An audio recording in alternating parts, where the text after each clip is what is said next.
দর্শক এই বিষয়ে আরো জানাতে রাজশাহী থেকে সরাসরি যুক্ত হচ্ছেন সহকর্মী মোস্তাফিজ রকি।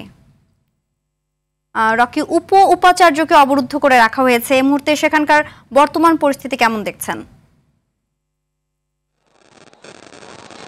সিনথিয়া, রাজশাহী বিশ্ববিদ্যালয়ের পোষ্য কোটা ইস্যুতে এখন উত্তপ্ত যে পরিবেশ সেটি বিরাজ করছে এবং আমি রয়েছি যুবরী ভবনে, যেখানে আসলে শিক্ষকরা এখানে কিন্তু বসবাস করে থাকে। আপনাদেরকে একটু দেখানোর চেষ্টা করছি। আপনি নিশ্চয়ই দেখতে পাচ্ছেন যে যেখানে 101 নম্বর রুমটি রয়েছে সেখানে উপাচার্য মাইনুদ্দিন, প্রক্টর মাহবুবুর রহমান সহ অন্যান্য যারা অধ্যাপক রয়েছেন তারা এই মুহূর্তে আসলে অবরুদ্ধ অবস্থায় রয়েছেন এবং শিক্ষার্থীরা শত শত শিক্ষার্থী তাদেরকে আসলে অবরুদ্ধ অবস্থায় রেখেছেন। এমনকি ভেতরে খাবার পানিও কিন্তু আসলে প্রবেশ করতে দেওয়া হচ্ছে না। ঘটনার সূত্রপাত মূলত আসলে দুপুর থেকেই, কারণ দুপুরের আগ থেকেই কিন্তু আমরা দেখতে পাচ্ছিলাম যে শিক্ষার্থীরা আমরণ অনশনে প্রশাসনিক যে একাডেমিক ভবন রয়েছে সে একাডেমিক ভবনে তারা কিন্তু আমরণ যে অনশন সেটি তারা চালিয়ে যাচ্ছিলেন এবং তাদের অভিযোগ যে উপাচার্য এবং উপাচার্য যারা রয়েছেন তাদের আসলে খোঁজখবর রাখছিলেন না। পরে বাধ্য হয়ে তারা টায়ারে আগুন জ্বালিয়ে তারা কিন্তু একটি বিক্ষোভ প্রদর্শন করছেন। এরপরে বিকেলের দিকে যখন উপাচার্য অধ্যাপক মাইনুদ্দিন তিনি অফিস শেষ করে বাড়িতে ফেরার চেষ্টা করছিলেন, তখনই শিক্ষার্থীদের এক অংশ তার গাড়ি রোধ করার চেষ্টা করেন। এরপর তার বাড়িতে তিনি প্রবেশ করার চেষ্টা করলে সেখানে তারা তালা দেন। এরপরে তিনি আশ্রয়ের জন্য যুবরী ভবনে আসতে চাইলে শিক্ষার্থীরা সেখানে তাকে অবরুদ্ধ করেন এবং অন্য তাদের শিক্ষকদের যারা সহকর্মী রয়েছেন, অন্যান্য অধ্যাপক শিক্ষকরা যারা রয়েছেন তারা তাকে উদ্ধারের চেষ্টা চালাতে গেলে তারাও সেখানে অবরুদ্ধ অবস্থায় থাকেন। এখন পর্যন্ত যদি কথা বলি, গত 3 ঘন্টা যাবৎ কিন্তু বিশ্ববিদ্যালয়ের যে পরিস্থিতি ক্রমান্বয়ে উত্তপ্তর দিকে যাচ্ছে।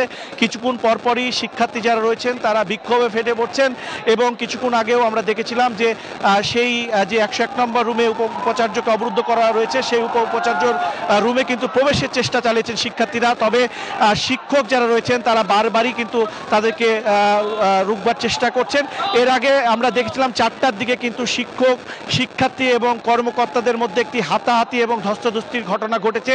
এখন আমরা শিক্ষার্থীদের সঙ্গে কথা বলেছিলাম, তারা আসলে দাবিটি কি জানাচ্ছে। তারা বলছেন যে যেই পোষ্য কোটা রয়েছে সেটি বাতিল করতে হবে। পাশাপাশি তারা বলছেন যে 3 জন শিক্ষার্থীর উপরে শিক্ষক কর্মকর্তারা হামলা চালিয়েছেন তাদেরকে শাস্তির আওতায় নিয়ে আসতে হবে এবং উপাচার্য যিনি রয়েছেন মাইনুদ্দিন তাকে পদত্যাগ করতে হবে এবং যতক্ষণ পর্যন্ত এই যে ঘোষণাটি না আসবে ততক্ষণ পর্যন্ত তাদের যে এই চলমান আন্দোলন সেটি তারা করবেন।